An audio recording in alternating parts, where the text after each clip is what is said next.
الحمدللہ رب العالمین والصلاة والسلام علی سید الانبیاء والمرسلین نبینا محمد وعلی آلہ وصحبہ اجمعین اما بعد قال النبی صلی اللہ علیہ وسلم وصلوا کما رأیتمونی اصلی۔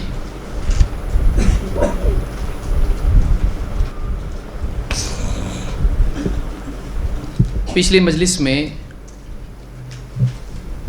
سورۃ الفاتحہ اور آمین اس تعلق سے دلیلیں ہم نے دیکھی۔ اب اس مجلس میں ہم اس سے آگے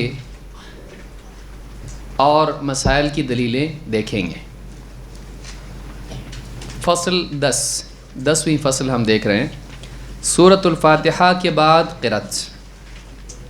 سورۃ الفاتحہ پڑھنے کے بعد قرآن میں سے جہاں سے بھی انسان کو یاد ہو وہاں سے وہ پڑھ سکتا ہے۔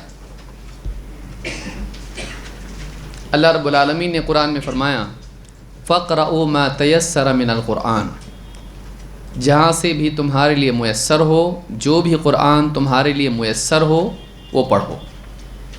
لہٰذا کوئی قید نہیں ہے کہ فلاں ہی صورت پڑھنی چاہیے۔ بعض حدیثوں میں نبی صلی اللہ علیہ وسلم کا بعض صورتوں کا پڑھنا آیا ہے، ان کا اہتمام کرنا افضل ہے، لیکن اگر کوئی آدمی جو بھی صورت اس کو یاد ہے وہ پڑھ لیتا ہے تو اس میں کوئی مسئلہ نہیں، اور جتنا بھی قرآن یاد ہے کہیں سے کوئی آیتیں کچھ یاد ہیں اتنا بھی پڑھ لیتا ہے تب بھی کوئی حرج نہیں۔ مکمل صورت پڑھنا لازم نہیں ہے۔ اللہ کے نبی صلی اللہ علیہ وسلم فرماتے ہیں اذا قمت فتوجہت الی القبلۃ فکبر ثم قرأ بأم القرآن وبما شاء اللہ ان تقرأ۔ امام ابو داؤد اور امام احمد اور ابن حبان نے اس کو روایت کیا ہے۔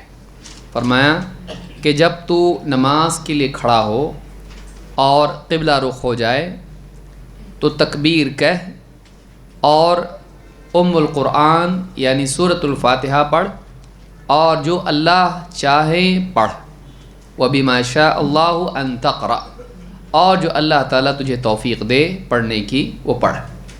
تو اس حدیث میں دو چیزیں پڑھنے کا ذکر ہے، ایک سورۃ الفاتحہ اور دوسرے اس کے بعد جو اللہ چاہے۔ لہٰذا اس میں کوئی قید نہیں ہے، البتہ سورۃ الفاتحہ کی قید باقی ہے کہ اس کو چھوڑنا نہیں ہے، اس کی تعیین ہے کہ سورۃ الفاتحہ تو پڑھنا ہی ہے، اس کے بعد دوسری سورت یا دوسرا قرآن کا کچھ بھی حصہ جو یاد ہو پڑھنا ہے۔ اسی لیے اس میں آپ صلی اللہ علیہ وسلم نے کوئی حد بندی نہیں کی، بلکہ کہا کہ جو اللہ چاہے پڑھو، یعنی جو اللہ تعالیٰ تمہیں توفیق دے وہ پڑھو۔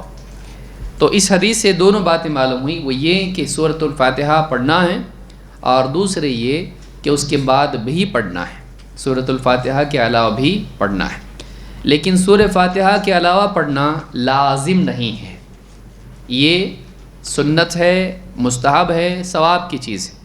لیکن اگر کوئی آدمی جلدی کی وجہ سے اگر صرف سورہ فاتحہ پڑھ لے تب بھی نماز ہو جاتی ہے، اگرچہ اس میں کمی رہے گی سنت کے اعتبار سے۔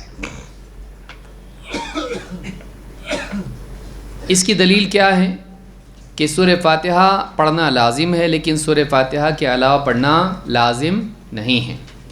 ابو ہریرہ رضی اللہ تعالیٰ کی روایت ہے، فرماتے ہیں فی کل صلاۃ یقرأ، ہر نماز میں قرأت کی جاتی ہے، یعنی قرأت کرنا چاہیے۔ فما اسمعنا رسول اللہ صلی اللہ علیہ وسلم اسمعناکم وما اخفى عنا اخفینا عنکم، کہا کہ جو رسول صلی اللہ علیہ وسلم نے ہم کو سنایا ہم نے تم کو سنایا، اور جو آپ نے ہم سے چھپایا ہم نے چھپایا، یعنی جو آپ نے جہر سے جن نمازوں میں قرأت کی ہم بھی جہر سے قرأت کرتے ہیں، اور جن نمازوں میں آپ نے سری نماز پڑھی، سری قرأت کی، چھپا کے پڑھا، اس میں ہم بھی سری قرأت کرتے ہیں۔ یہ جواب ہے کہ کیوں جہری نمازیں ہیں، کیوں سری نمازیں ہیں۔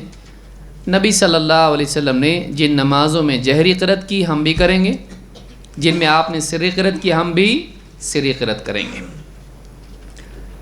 فرماتے ہیں وَإِن لَّمْ تَزِدْ عَلَىٰ أُمِّ الْقُرْآنِ أَجْزَأَتْ وَإِن زِدْتَ فَهُوَ خَيْرٌ، کہا کہ اگر تو ام القرآن سے زیادہ نہ پڑھے تو تیرے لیے کافی ہو جائے گی، یعنی سورہ فاتحہ تیرے لیے کافی ہو جائے گی اور تیری نماز ادا ہو جائے گی۔ وَإِن زِدتَ فَهُوَ خَيْرٌ، اور اگر تو سورہ فاتحہ سے زیادہ پڑھے تو یہ تیرے لیے کیا ہے؟ زیادہ اچھا ہے، بہتر ہے۔ اس حدیث کو امام البخاری مسلم دونوں نے روایت کیا ہے۔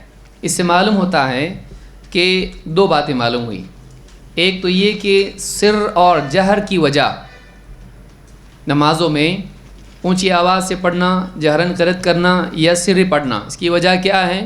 اس کی وجہ یہ ہے کہ جیسا ہمارے نبی نے کیا ہم بھی ویسا کریں گے، مسئلہ ختم۔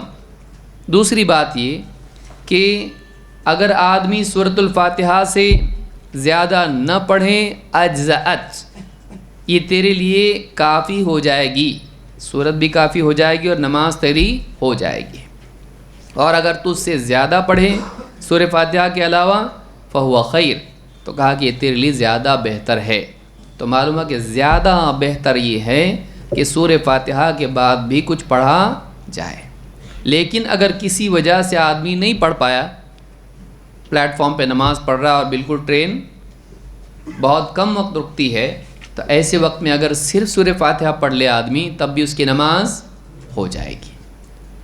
اس کا یہ مطلب نہیں کہ آدمی اس کا معمول بنائے، بلکہ سنت کیا ہے کہ ایک انسان سورہ فاتحہ پڑھے اور اس کے علاوہ بھی قرآن پڑھے، جیسا کہ پچھلی حدیث میں آپ نے کیا فرمایا، فَكَبِّرْ ثُمَّ قَرَأْ بِأُمِّ الْقُرْآنِ وَبِمَا شَاءَ اللَّهُ أَن تَقْرَأَ، تو ام القرآن پڑھ اور جو اللہ چاہے وہ بھی پڑھ۔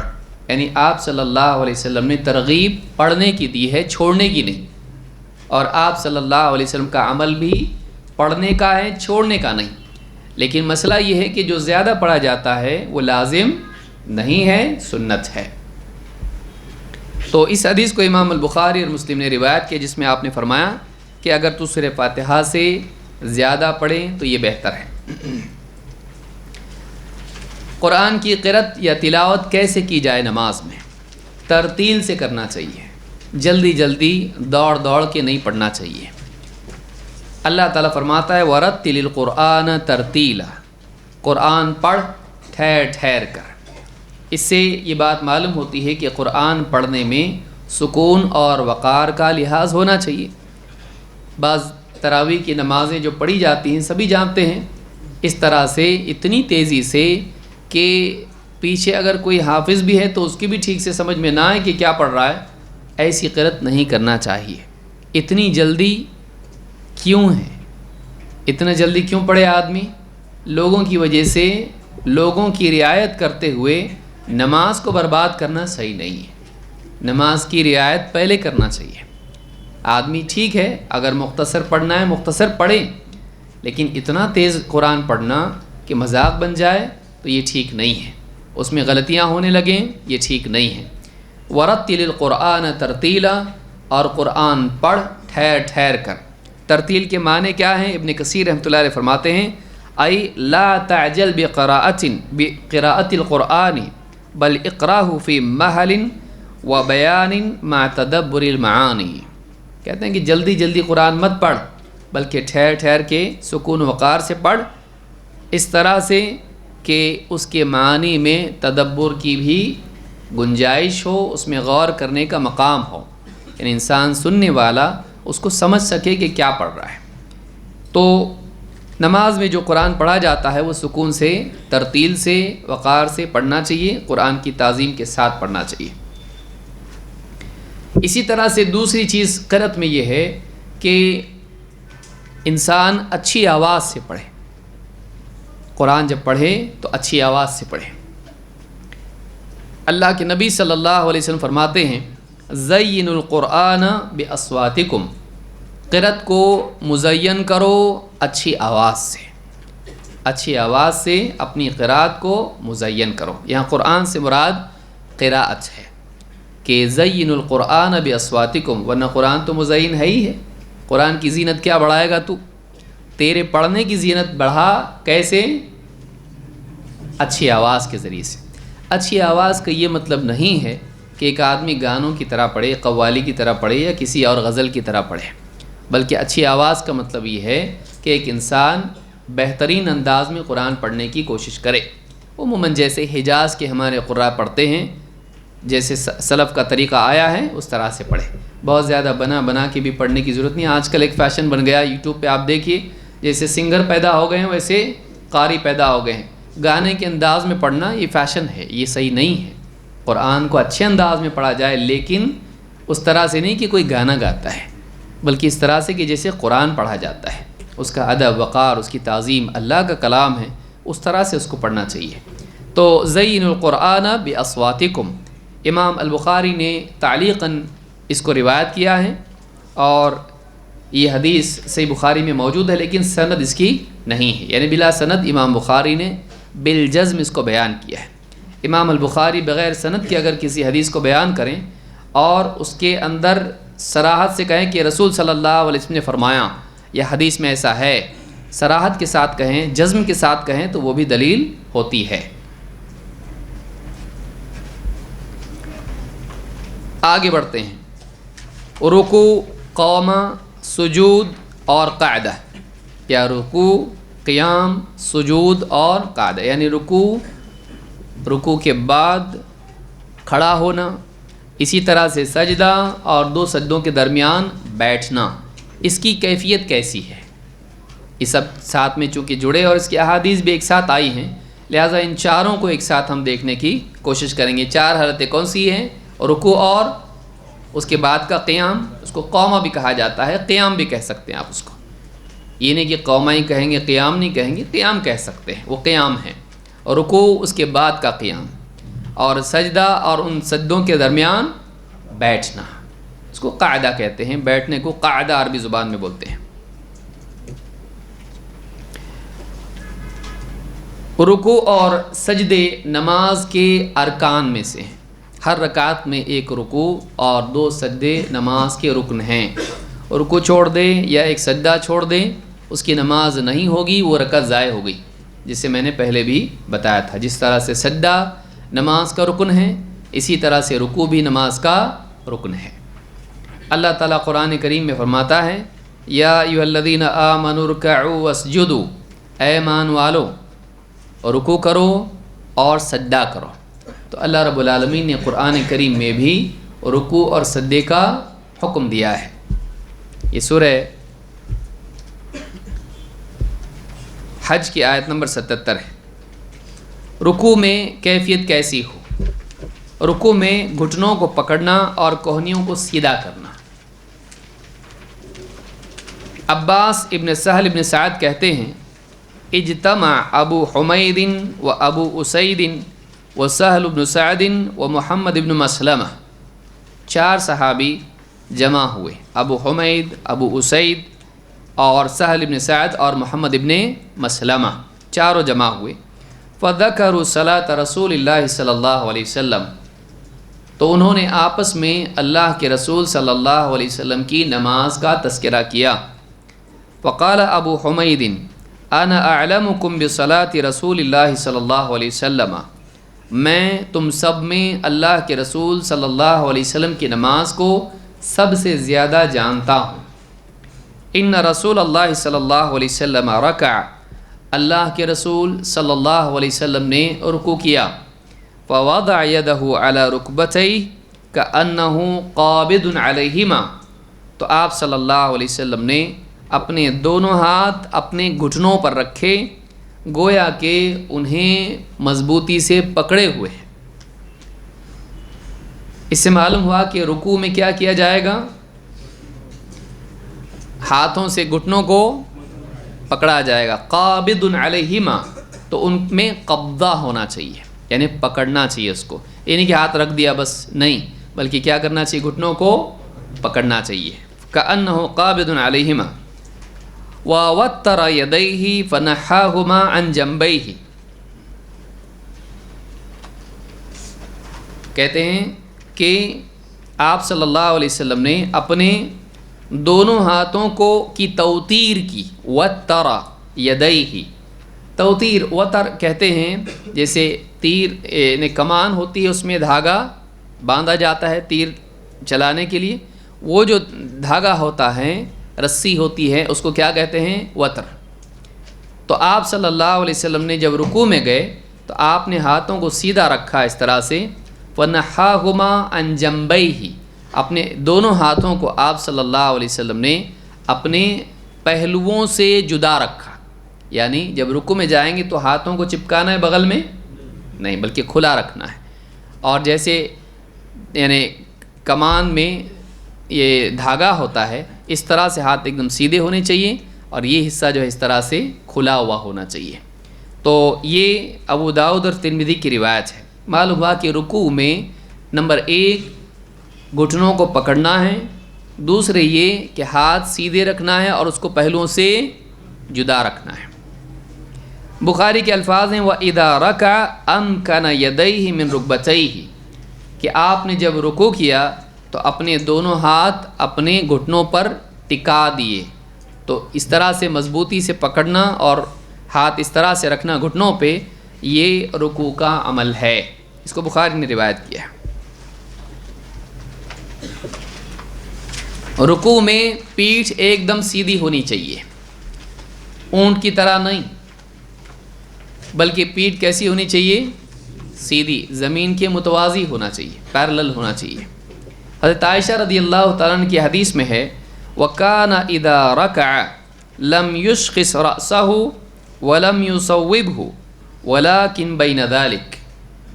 اللہ کے نبی صلی اللہ علیہ وسلم، یہ مسلم کی روایت ہے، اللہ کے نبی صلی اللہ علیہ وسلم جب رکوع کرتے تو نہ اپنا سر اٹھاتے نہ اسے ایک دم جھکا دیتے، بلکہ ان کے درمیان ہوتے. یعنی رکوع میں جب آدمی جائیں تو اس کا سر اور اس کی کمر ایک لیول پہ ہونا چاہیے. بعض لوگ سر اوپر رکھتے ہیں پیٹھ نیچے، اور بعض لوگ ایک دم سر نیچے لے جاتے ہیں. اس طرح سے بھی نہیں، بلکہ انسان کی کمر اور سر دونوں کیا ہونا چاہیے؟ برابر ہونا چاہیے. نہ سر آپ بہت اونچا رکھتے نہ ایک دم نیچے کر دیتے. لم یشخص رأسہ، نہ سر اٹھاتے اونچا رکھتے، ولم یصوبہ، اور نہ نیچے کرتے، ولیکن بین ذلک، بلکہ ان کے درمیان میں آپ کا سر ہوتا. اس حدیث کو امام مسلم نے روایت کیا ہے. اس سے معلوم ہوتا ہے کہ رکوع میں پیٹھ اور سر کا یا کمر اور سر کا برابر ہونا یہ سنت ہے، نبی صلی اللہ علیہ وسلم کا طریقہ ہے.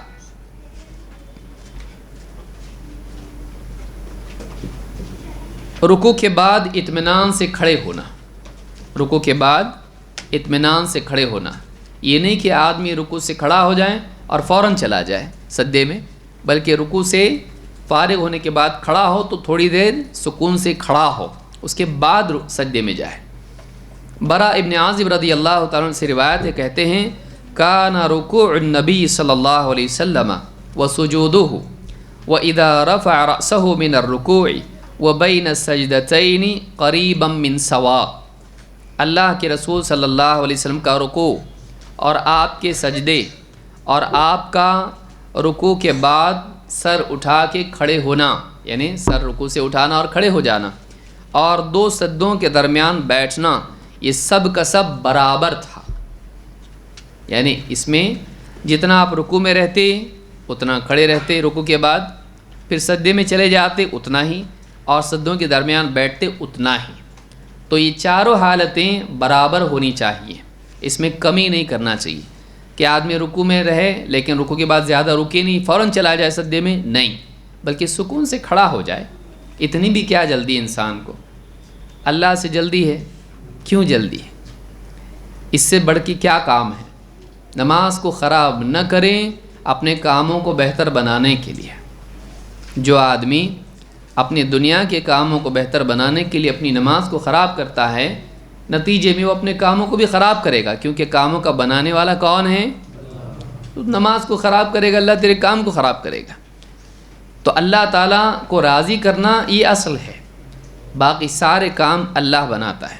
لہٰذا نماز کو نہیں بگاڑیں. ٹھیک ہے مختصر پڑھنا ایک الگ چیز ہے، بہت لمبی نہیں پڑھ رہا ہے، ٹھیک ہے، مختصر نماز پڑھنا بھی سنت سے ثابت ہے، لیکن اتنی مختصر کہ نماز بگڑ جائے. رکوع میں بھی ڈھنگ سے نہیں ہے، بالکل ایک دم چلا گیا رکوع میں فوراً اٹھ رہا ہے، پھر کھڑا بھی نہیں ہوتا فوراً چلا جا رہا ہے، کہ کوئی آدمی ہے نا اس کو دیکھ بھی نہیں پائے کہ کون سی حالت میں ایک دم سپر فاسٹ بجلی کی طرح نماز پڑھ کے نکل بھی گیا مسجد سے، ایسا نہیں کرنا چاہیے، بلکہ سکون اور وقار سے نماز آدمی پڑھے، اطمینان سے نماز پڑھے۔ تو آپ صلی اللہ علیہ وسلم کا رکوع کے بعد کھڑا ہونا اور اس کے بعد سجدہ کرنا، سجدوں کے درمیان بیٹھنا، یہ سب کا سب برابر ہوا کرتا تھا۔ یہ خیال آدمی رکھے، یہ بخاری اور مسلم کی حدیث ہے۔ ایک اور عمل یہ ہے کہ جب سجدے میں آدمی جائے تو گھٹنوں سے پہلے دونوں ہتھیلیوں کو زمین پہ رکھنا چاہیے۔ سجدے میں جاتے وقت زمین پہ پہلے کیا ٹکائے؟ ہاتھ، اس کے بعد گھٹنے۔ نیا مشکل ہوتا ہے، بعد میں عادت ہو جاتی ہے، بعد میں سبھی چیزوں کی عادت، لوگ بولتے نہیں آ رہا ہم کو۔ سائیکل چلانے آتا تھا آپ کو؟ نہیں آتا تھا، آتا نا ابھی؟ بائک چلانے آتا، سیکھے تو سب آتا۔ شروع میں نہیں آتا کا مطلب چھوڑ دیتے نہیں، سیکھتے اس کو۔ ایک چلو سے ناک میں پانی ڈالنا، کلی کرنا نہیں آتا، شروع میں نہیں آتا۔ بہت ساری چیزیں شروع میں نہیں آتی، بعد میں آ جاتی ہیں۔ اذا سجد احدکم فلیضع یدیہ قبل رکبتیہ ولا یبرک بروک البعیر۔ اللہ کے نبی صلی اللہ علیہ وسلم فرماتے ہیں جب تم میں سے کوئی سجدے میں جائے، اذا سجد احدکم فلیضع یدیہ قبل رکبتیہ، اسے چاہیے کہ وہ اپنے دونوں ہاتھ زمین پر، اپنے دونوں ہاتھ اپنے گھٹنوں سے پہلے زمین پر رکھے۔ ولا یبرک بروک البعیر، اونٹ کی طرح زمین پر دھپ سے نہ گرے۔ بروک کہتے ہیں اونٹ بیٹھتا ہے نا زمین پہ، تو اس طرح سے جلدی سے جیسے بیٹھتا ہے دھپ سے، ویسا نہ کرے۔ تو اب بعض لوگوں نے کہا وہ تو الٹا ہو گیا، اونٹ پہلے اپنا اگلا حصہ ٹکاتا ہے، تو آپ تو ہاتھ ٹکا رہے تو اس سے مشابہت زیادہ ہوئی۔ بات صحیح ہے کہ اونٹ کے ویسے بھی ہاتھ پاؤں سب زمین پہ پہلے سے ٹکے ہوئے ہوتے ہیں، سمجھیے اس کو، ہے کہ نہیں؟ کہ کھڑا ہوتا ہے دو ہاتھ کر کے اور پھر ٹکاتا ہے، اس کے ویسے بھی ہاتھ اور پاؤں سب ٹکے ہوئے ہوتے ہیں، وہ جوائنٹ پہلے ٹکاتا ہے، تو گھٹنے ٹکانے کی مشابہت زیادہ ہے اس سے، ہاتھ ٹکانے کے مقابلے میں، اس کو سمجھے۔ تو یہاں اونٹ کا ذکر ہو رہا ہے، بندر کا نہیں۔ ہاں، تو اونٹ جو حدیث میں کہا گیا، اونٹ جیسے دھپ سے زمین پر گرتا ہے ویسا مت کرو۔ تو گھٹنے اس طرح سے آدمی زمین پر گرا دے، یہ غلط ہے، بلکہ کیا کرے؟ اس لیے حدیث کے الفاظ کیا بتا رہے ہیں؟ ہاتھ گھٹنوں سے پہلے رکھے، تو یہ وضاحت ہے، حدیث میں صاف الفاظ ہیں۔ تو کسی کو سمجھ میں نہیں آ رہا اونٹ کیسے بیٹھتا نہیں بیٹھتا، وہ پہلے الفاظ دیکھ لیں، اس میں کیا ہے، اصل حکم کیا ہے، اس کو تشبیہ اگر سمجھ میں نہ آئے تو امر تو سمجھ میں آ رہا ہے نا۔ اگر اگزامپل سمجھ میں نہیں آیا، ٹھیک ہے، اگزامپل سمجھ میں نہیں آیا، کیا کرنے کا؟ ہاتھ پہلے ٹکاؤ۔ تو وَلْيَضَعْ يَدَيْهِ قَبْلَ رُكْبَتَيْهِ، کہ اپنے دونوں ہاتھ زمین پر پہلے ٹکائیں گھٹنوں سے۔ اس حدیث کو امام ابو داؤد اور نسائی نے روایت کی اور یہ حدیث صحیح ہے۔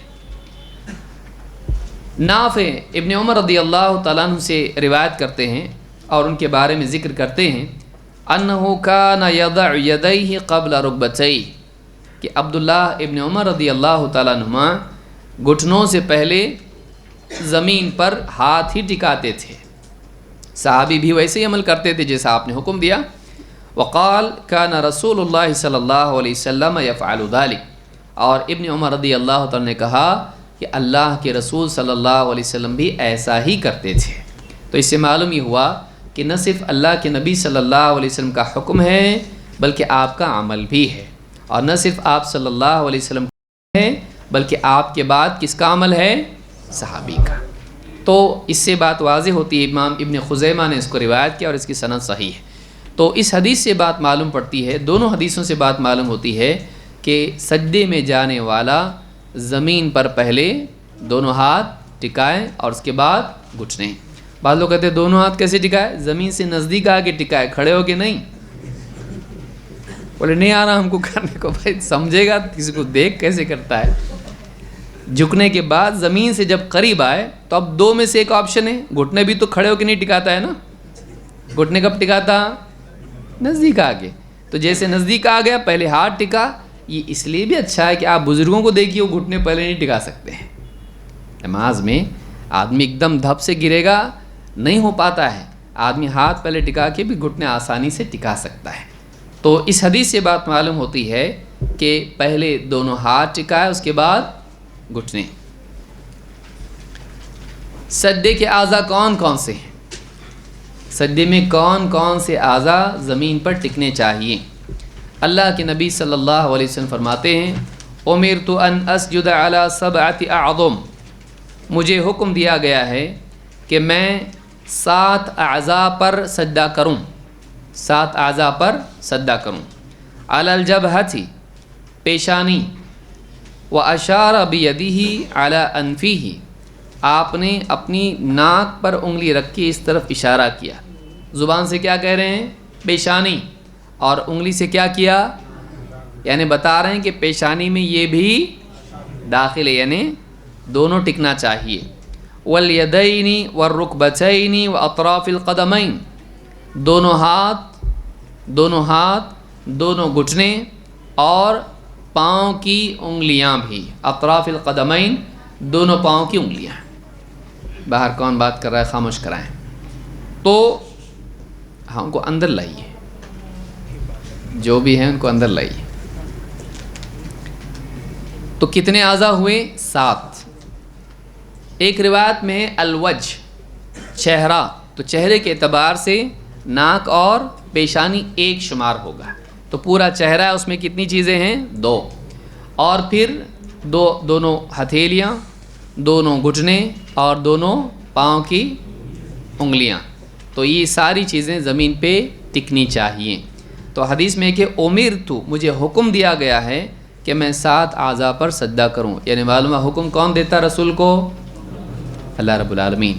یعنی ان کی اہمیت ہے کہ سجدے میں یہ اعضاء زمین پر ٹکے رہنے چاہیے۔ امام البخاری اور مسلم دونوں نے اس کو روایت کیا ہے۔ سجدے میں دونوں ہتھیلیاں تو زمین پر ٹکنی چاہیے، لیکن کوہنیاں زمین سے اٹھا لینی چاہیے۔ بعض لوگ کوہنیاں بھی کیا کرتے؟ زمین پر ٹکا دیتے ہیں، یہ صحیح نہیں ہے، اس سے اللہ کے نبی صلی اللہ علیہ وسلم نے منع کیا ہے۔ آپ نے فرمایا اذا سجدت فضع کفیک وارفع مرفقیک، جب تو سجدہ کریں تو اپنی دونوں ہتھیلیاں زمین پر رکھ دے، لیکن اپنی کوہنیاں اٹھا لے۔ کوہنی کس کو کہتے ہیں؟ اس کو کوہنی کہتے ہیں، ایلبوز۔ یہ جو کوہنیاں ہیں زمین پر ٹکنی نہیں چاہیے سجدے میں، یہ منع ہے۔ تو آپ نے 2 حکم دیے، ایک ہتھیلیاں زمین پر رکھ، دوسرا حکم کوہنیاں زمین سے اٹھا لے۔ تو یہ حکم ہے، اس کو امام مسلم نے روایت کیا ہے۔ بلکہ زمین پر کوہنیاں ٹکانا، اس کی بہت ہی بری مثال اللہ کے نبی صلی اللہ علیہ وسلم نے دی ہے۔ آپ نے فرمایا اعتدلوا فی السجود، سجدوں میں اعتدال سے رہو، سجدوں میں اعتدال سے رہو۔ اعتدال کیا ہے؟ جو نبی صلی اللہ علیہ وسلم سکھایا وہی اعتدال ہے۔ حدیں پار کرنے کے برخلاف اعتدال ہے، غلو کے خلاف اعتدال ہے۔ کہا کہ اعتدلوا فی السجود، سجدوں میں توازن قائم رکھو۔ ولا یبسط احدکم ذراعیہ انبساط الکلب، تم میں سے کوئی شخص، کوئی بھی زمین پر کتے کی طرح اپنے ہاتھوں کو نہ بچھائے۔ کتا بیٹھتا ہے تو کیا کرتا ہے؟ پورا ہاتھ ٹکا دیتا ہے، کوہنیاں بھی اور پنجے بھی۔ تو جیسے کتا اپنے پورے ہاتھ زمین پر ٹکا دیتا ہے، ویسا تم اپنی کوہنیاں اور ہتھیلیاں دونوں بھی زمین پر مت ٹکاؤ، کوہنیاں اٹھاؤ اور ہتھیلیاں زمین پر رکھو۔ آپ دیکھیں گے عام طور سے عورتیں جب نماز پڑھتی ہیں تو کیا کرتی ہیں؟ بہت ساری عورتیں کہتی پردے کے لیے زمین پر ایک دم چپک کے سجدہ کرتی ہیں، اور ہتھیلیوں کے ساتھ ساتھ کوہنیاں بھی زمین پر ٹکا دیتی ہیں۔ یہ جائز نہیں ہے، عورتوں کے لیے بھی مردوں کے لیے بھی۔ اس میں اگر عورتوں کے لیے ایکسیپشن ہوتا، استثناء ہوتا تو آپ بتا دیں، یہ عورتوں کے لیے نہیں مردوں کے لیے بولا جا رہا ہے۔ لیکن آپ نے کیا کہا؟ سب سے خطاب ہے۔ جب بھی کوئی حکم اللہ کے رسول صلی اللہ علیہ وسلم کا ہوتا ہے، وہ کس کے لیے ہوتا ہے؟ مردوں کے لیے، عورتوں کے لیے؟ سب کے لیے ہوتا ہے، سارے مسلمانوں کے لیے۔ اگر عورتوں کے لیے کوئی چھوٹ اس میں ہو تو اللہ کے نبی صلی اللہ علیہ وسلم خود بتائیں گے۔ جیسے آپ نے بتایا، جب آپ نے ایک ہاتھ میں ممبر پر آپ کھڑے ہوئے، ایک ہاتھ میں سونا اور ایک ہاتھ میں ریشم آپ نے لیا اور کہا یہ 2 چیزیں میری امت کے مردوں پر حرام ہیں اور عورتوں کے لیے کیا ہیں؟ جائز ہے، حلال ہے۔ تو عورتیں سونا پہن سکتی کہ نہیں؟ اور ریشم پہن سکتی کہ نہیں؟ دونوں چیزیں دولہا پہنتا شادی کے دن، شادی کے دن ہی عورتوں میں جمع ہو جاتا، ساری اپنی جو مردانگی ہے سب اسی دن چھٹی، آج سے میں بھی ماتحت ہوں گا، الرجال قوامون علی النساء، اور وہ بے پردہ ہو کے مرد بن جاتی ہے۔ اس کے لیے حکم کیا تھا؟ پردے کا۔ وہ بے پردہ ایک دم شاہی ٹھاٹ سے بیٹھ جاتی، کہاں پہ؟ سٹیج پہ۔ یہ دلہن ہے، وہ دولہا ہے، اب زندگی بھر کے لیے۔ اچھا اس کے پاس چھرا بھی ہوتا ہے وہاں، کٹار، ڈیفنس۔ سوچئے ڈیفنس کس کو چاہیے؟ حملہ آور کون ہے؟ بیوی حملہ آور ہے، اب یہ اپنی ڈیفنس کے لیے رکھتا ہے، میں ابھی خطرے میں ہوں، میری جان خطرے میں، اب اس کے بعد سے سب بے وقوفی ہیں، سب چھوڑنا چاہیے، کب چھوڑیں گے معلوم نہیں، یہ سب چیزیں نہیں کرنا چاہیے، اور سوچتے بھی نہیں کہ ہم کیا کر رہے ہیں۔ اچھا اس کے اوپر ایک لیمو لگا ہوا ہے، ہتھیار بھی ایسا ہے کسی کام کا نہیں ہو، زندگی پر لیمو کاٹنے کے کام آئے گا، باورچی۔ یہ سب خرافات چھوڑنی چاہیے، سب چیزیں غلط ہیں۔ نکاح کو سادہ کریں تاکہ ہماری بچیاں زناکاری میں مبتلا نہ ہوں، غیر مسلم لڑکوں کے ساتھ بھاگ کے نہ جائیں، نکاح کو آسان کریں۔ دہیج لعنت والی رسم ہے، وہ کئی بچیوں کی زندگیاں تباہ ہو رہی ہیں اس سے۔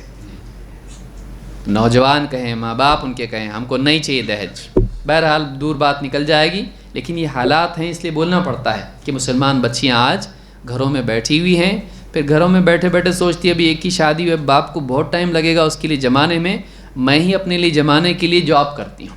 وہ جاب کرتے کرتے پاؤں پھسل جاتا ہے۔ سب کی بات نہیں کر رہا ہوں، لیکن بہت امکان پاسبلٹی ہے کہ وہ باہر جا کر کسی نہ کسی سے اس کا دل لگ جائے، اور بعض اکثر اوقات وہ کس سے دل اس کا لگتا ہے؟ کلمہ پڑھنے والا بھی نہیں ہوتا ہے، تو یہ نہیں ہونا چاہیے۔ اچھا وہ بھی ایماندار نہیں ہوتا ہے، وہ بچہ ہونے کے بعد گھر پہ چھوڑ کے جاتا ہو۔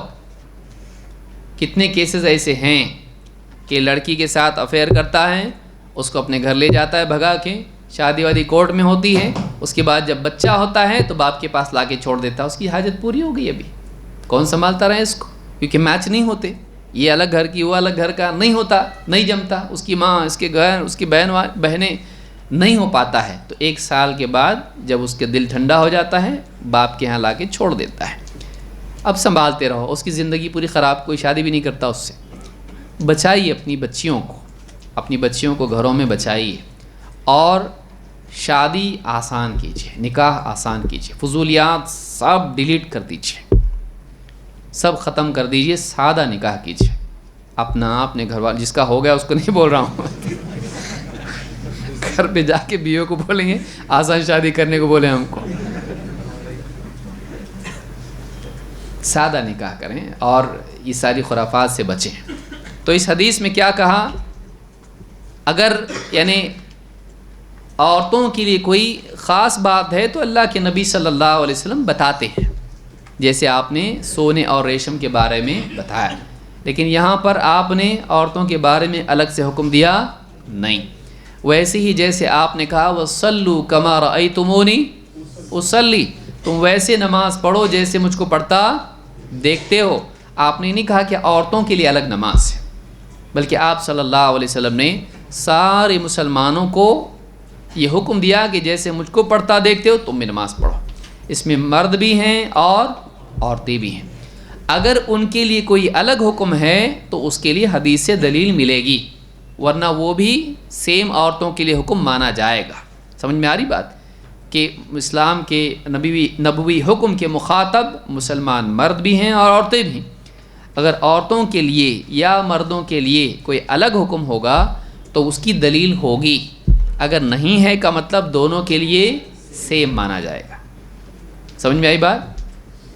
تو کہا کہ وَلَا يَبْسُطْ أَحَدُكُمْ ذِرَاعَيْهِ انبساط الكلب، تم میں سے کوئی شخص کتے کی طرح اپنے ذراع، یہ پورے ہاتھ، ان کو زمین پر نہ بچھائے۔ یہ بخاری مسلم کی حدیث ہے۔ سجدے میں انگلیوں کا ضم کرنا اور قبلے کی طرف رکھنا. سجدے میں کیا کیا جائے گا؟ انگلیاں ہاتھ کی کیا کریں گے؟ بہت سے لوگ پھیلا کے رکھتے ہیں، خلاف سنت ہے. سنت کیا ہے؟ انگلیوں کو ضم کرنا. انگلیاں کتنی آپ کی؟ ہاں، تو اب انگوٹھا اور انگلی کا فرق نہیں بتانا. 5 بولے نا آپ، پھنس گئے آپ. 5 انگلیاں ہیں کل ملا کے، کتنی ہیں؟ تو انگوٹھا بھی کیا ہے؟ انگلی ہے، لیکن اس کی شرف کی وجہ سے اس کو کیا بولتے ہیں؟ انگوٹھا.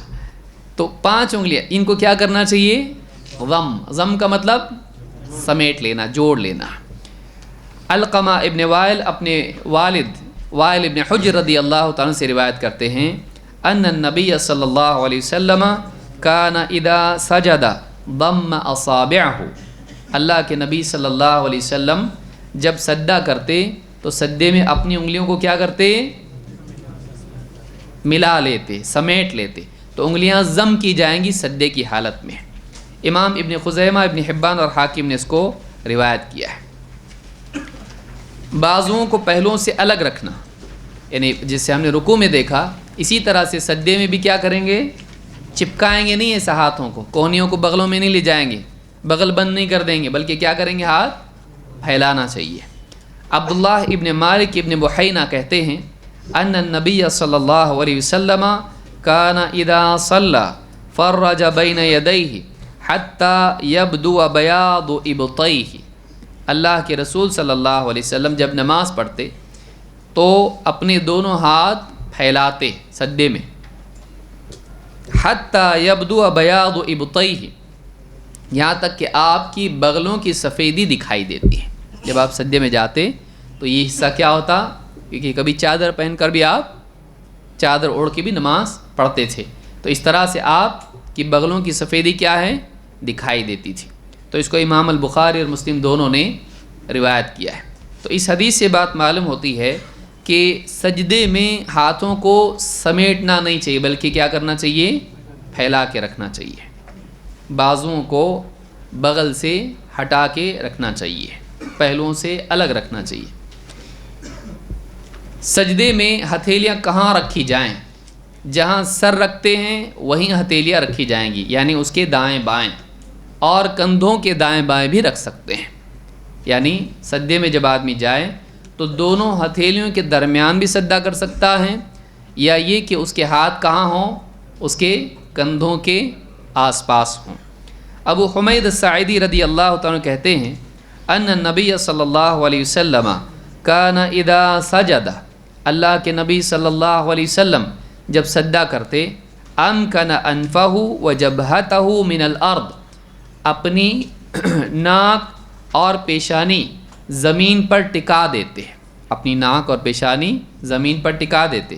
وَنَحَّى يَدَيْهِ عَنْ جَنْبَيْهِ، اور اپنے دونوں ہاتھ اپنے پہلو یہ بغل سے جڑا ہوا پیٹ جو بھی حصہ ہوتا ہے، تو یہ جو بازو ہے یہ پہلو ہے اور یہ بازو ہے، تو اپنے بازوؤں کو اپنے پہلوؤں سے کیا کرتے؟ نحا، جدا کر دینا، جدا کرنا، دور رکھنا. وَنَحَّى يَدَيْهِ عَنْ جَنْبَيْهِ وَوَضَعَ كَفَّيْهِ حَذْوَ مَنْكِبَيْهِ، اور اپنی دونوں ہتھیلیاں اپنے کندھوں کے پاس رکھتے ہیں. یعنی سجدے میں جاتے تو کندھوں کے قریب ہتھیلیاں ہوتی، ایسا سجدہ کرتے ہیں. اس کو امام ترمذی نے روایت کیا ہے. اسی طرح سے وائل ابن حجر رضی اللہ تعالیٰ عنہ دوسرا عمل بھی ذکر کرتے ہیں، یعنی دونوں ہتھیلیوں کے درمیان سجدہ کرنا، سر دونوں ہتھیلیوں کے درمیان رکھنا سجدے میں. وائل ابن حجر رضی اللہ تعالیٰ فرماتے ہیں فلما سجد بین کفیہ، جب اللہ کے رسول صلی اللہ علیہ وسلم نے سجدہ کیا تو دونوں ہتھیلیوں کے درمیان سجدہ کیا. تو یہ بھی دلیل ہم کو ملتی ہے کہ اگر کوئی نمازی نماز میں اپنی ناک اور پیشانی دونوں ہتھیلیوں کے درمیان رکھے تو یہ بھی سنت ہے، اور کندھوں کے برابر دونوں ہاتھ ہو تو یہ بھی سنت ہے. اب ہم اس میں نہیں جائیں گے کہ یہ صحیح کہ وہ صحیح. اللہ کے نبی صلی اللہ علیہ وسلم سے اگر ایک سے زیادہ عمل ملتے ہوں اور ساری یعنی روایتیں صحیح ہوں تو ساری چیزیں صحیح ہیں، اس میں لڑنے کی ضرورت نہیں کہ ایک ہی چیز کو آپ کسی طرح صحیح ثابت کرنے کی کوشش کریں اور باقی غلط. نہیں، جتنی صحیح روایات میں مختلف اعمال آئے ہیں